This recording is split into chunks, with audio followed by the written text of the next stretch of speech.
Senate President Pro Tempore, Sergeant at Arms, at Secretary of the Senate. Apat po yan. Nag-elect sila nang wala namang majority by all of its members. Ibig sabihin, guys, parami na ng parami yung ating mga kababayan. Mga posisyon na yun ay void from the very beginning. Mula kahapon yun, void. So, August, akin po sinasabi sa lahat ng empleyado ng Senado, magkakaroon kayo ng pananagutan kapag yung void na utos na yan ng mga board officers ay inyong sinunod. So, mga kababayan, Dumadami sila dito, guys. Ayan, no? Yan sinasabi ng taga-Wapol University. Taga-Wapol University. Ano ba? Wapol. Sinasabi niya, Abilino versus Dumadami na sila, guys. Dumadami. Aking ano. Guys, dumadami na yung ating mga kababayan. Ayan, no? 87 Constitution. Ayan dito. Its members. Hihingi ako eh. Saan kaya yun? Ang nag-elect. Mga kababayan, sana nagkakaintindihan na po tayo. Total enjoy mga abogado. Kaya may joke po kami lahat dito. Ang dami na.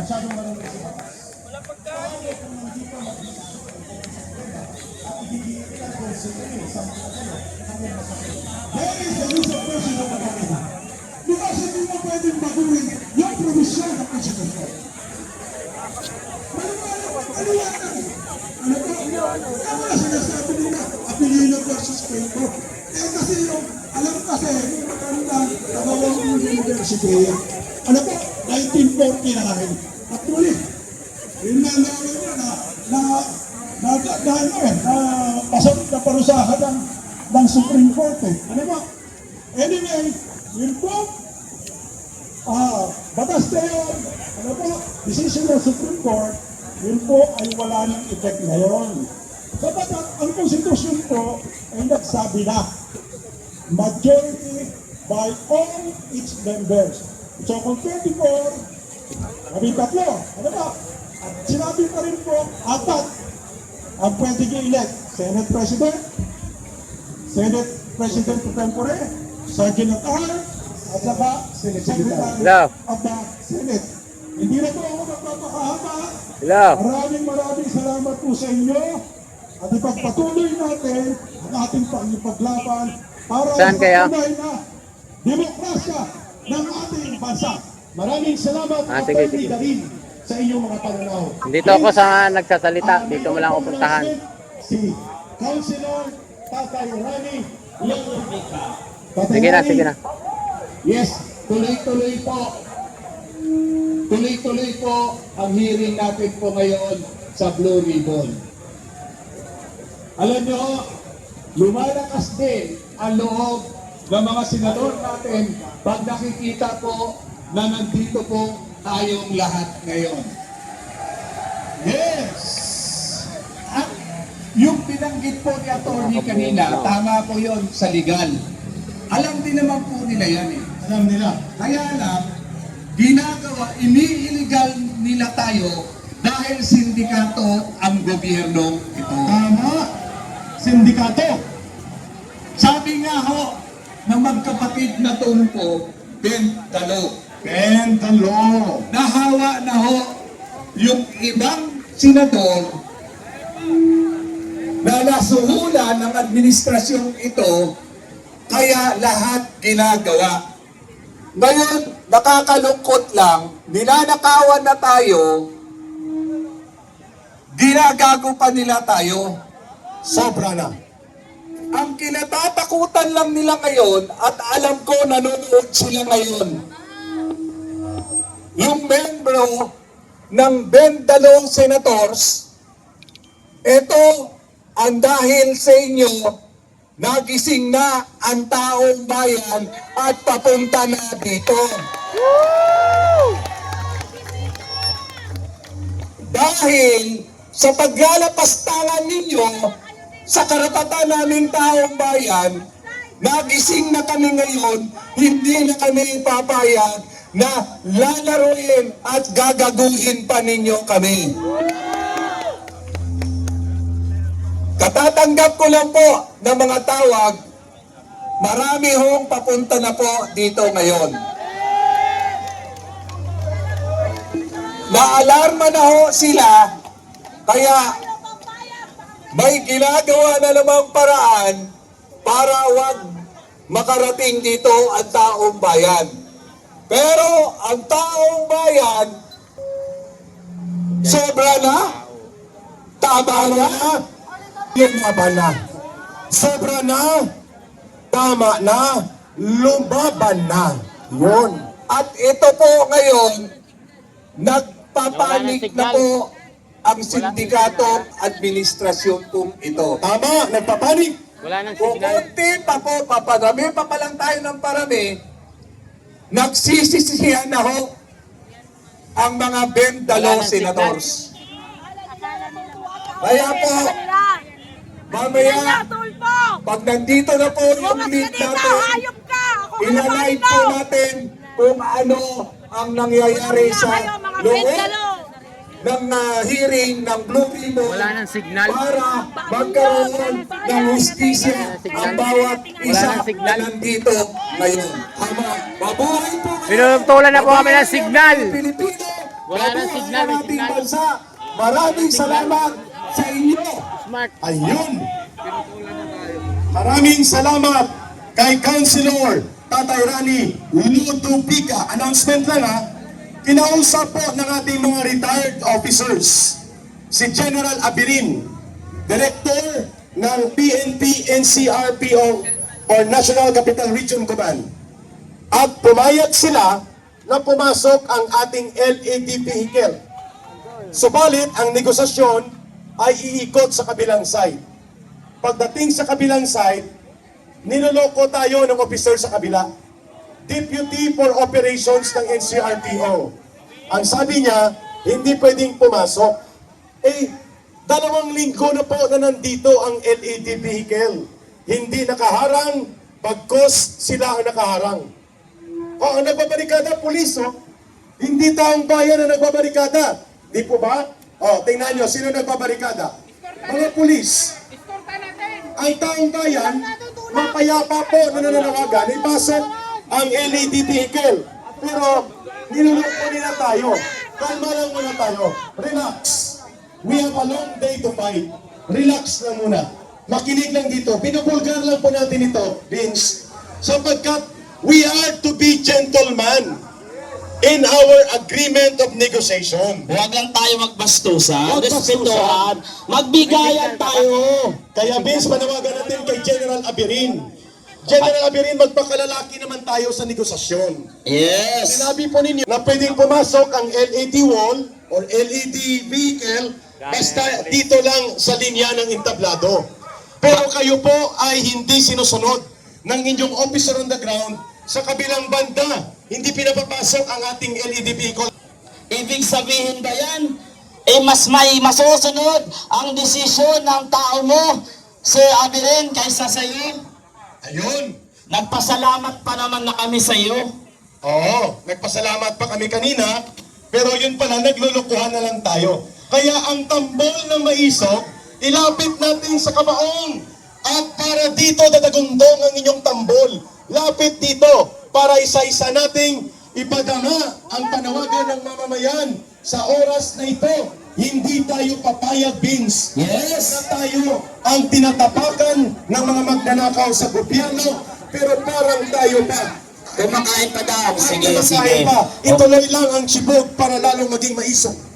Kaya ang mensahe po natin, okay, sige Kap. Ito panawagan sa ating NCRPO. Nag-uusap kami ni General Abirin kanina, sabi papasukin niya, paikutin. Nung pinaikot, General Abirin, sir, bibigyan ka namin ng senaryo. Hindi lang kay Abirin, kahit na kay Chief Nartates. Ito ang senaryo nyo. Mamimili lang kayo. Kung sakasakaling kinasihan kami ng langit at umabot ng milyon dito, at lumagpas ang galit ng taong bayan, isipin niyo kung ano mangyayari sa atin. General Abirin! Hindi yan banta! Katotohanan yan! Yung galit ng taong bayan! Tignan niyo yung mga polis mababait! Pero pag lumapit ka, nagiging arrogante! Binagaya nila yung amo nila eh! Si John Vic Rimulya! Tama! Nakita ko yung sa dulo, arrogante sumagot! Mga general yung lumapit sa kanya! Bastos! Walang respeto! Ito paalala ko sa inyo, bibigyan ko kayo senaryo! Totoong senaryo ito! Base sa statistic! Ang taong bayan sobrang nagalit! Ang PNP, magsama-sama man kayo, 200,000 per armas! Sumama pa ang forces of the Philippines, 300,000 per armas! 500,000! Ang Pilipino na may armas, nasa statistic ninyo, 4 million! Okay, ako ang magpapatunay. Patunay ito na nangyari sa akin bilang isang pinuno sa Hacienda Lucita. Sa Hacienda Lucita, ako ang pinuno. Ang grupo ko ay isang Morones 50. Pagdagdag ko lang ito. Okay. Idagdag ko lang ito. Nung ako'y nasa Hacienda Lucita. Respeto kayo mga kapulisan sa mga senior ninyo. Okay, ituloy ko lang ito, dugtong ito. 50 kami na sundalo, may kaharap kaming sibilyan, wala kaming nagawa mga sundalo, armado kami, fully packed kami, umatras kami sa 500 na sibilyan. Bakit? Ang aming mission is to protect the Filipino people, is not to fight the Filipino people. Experience ko yun sa Hacienda, walang magagawa. Ang ating otoridad kapag taong bayan ay nagalit. Saksi ako kanina sa usapan. Ang sabi ko, bakit paikutin nyo pa? Eh, dyan lang naman po pwede. Ngayon, dahil ayaw pumayag doon, pupuntahin ko roon. Samahan nyo. Sino sasama sa akin? Sumama po kayo. Pag kami gumawa ng aksyon, kawawa lang kayo.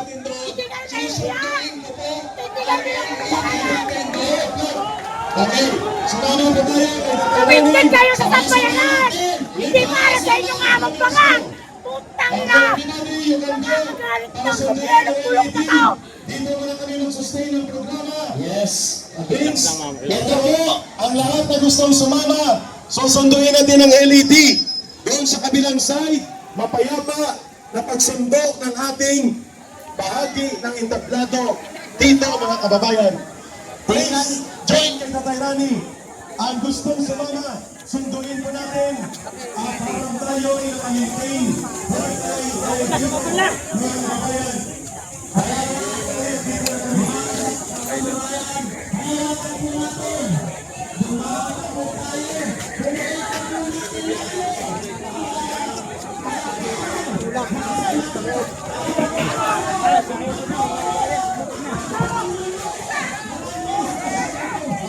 Nakausap ko yun yung mga ayos, pag mabatigas kayo, putangin na nyo!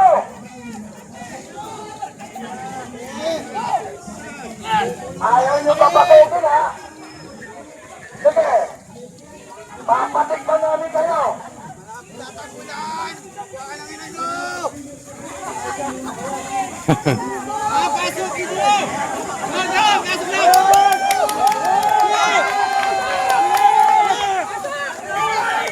Nagkakabulan na guys. Takot ka na kayo! Halap!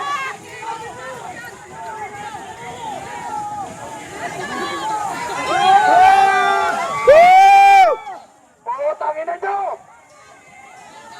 Kung gusto nyo ng duguhan tayo ngayon na!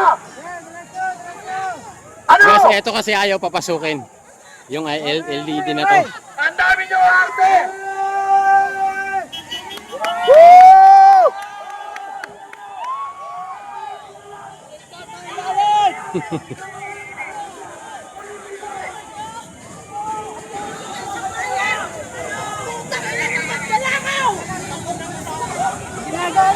Kinang ina niyo.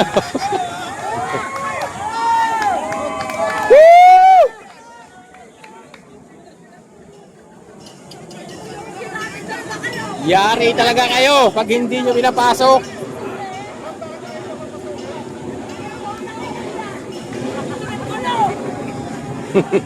Nagkakaw lang ng bakaw sa bayan! Nagkakaw, putangin na nyo!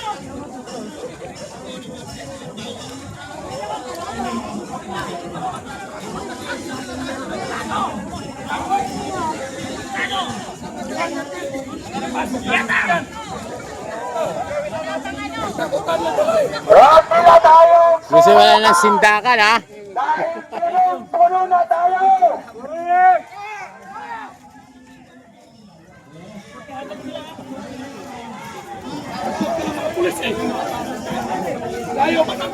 Naway ko rin yan, ayaw ko papasukit. Tikitan na ako, sabi ko, tikitan mo ngayon na.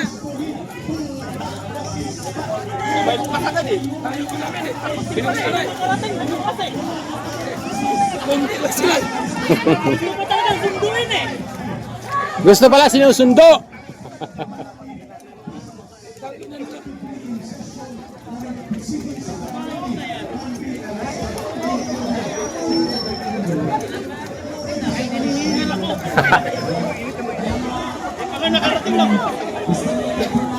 Mas nakuha namin yung LED. Ayaw ipapasukin ng pulis. So, ayan. Ayan ang mga nagsasama. Grabe. Hindi pa kami nakakarating doon sa dulo. Pinapasok na.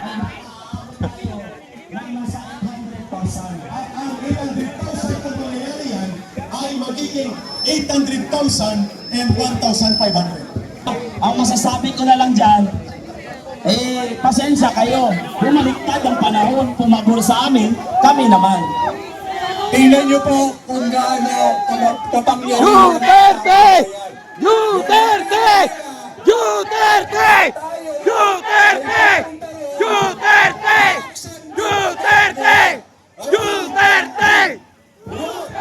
Duterte! Duterte! Duterte! Ang ating karapatan. Ayun, maraming salamat, Councilor Tatay Rani. Thank you, General Abilin, for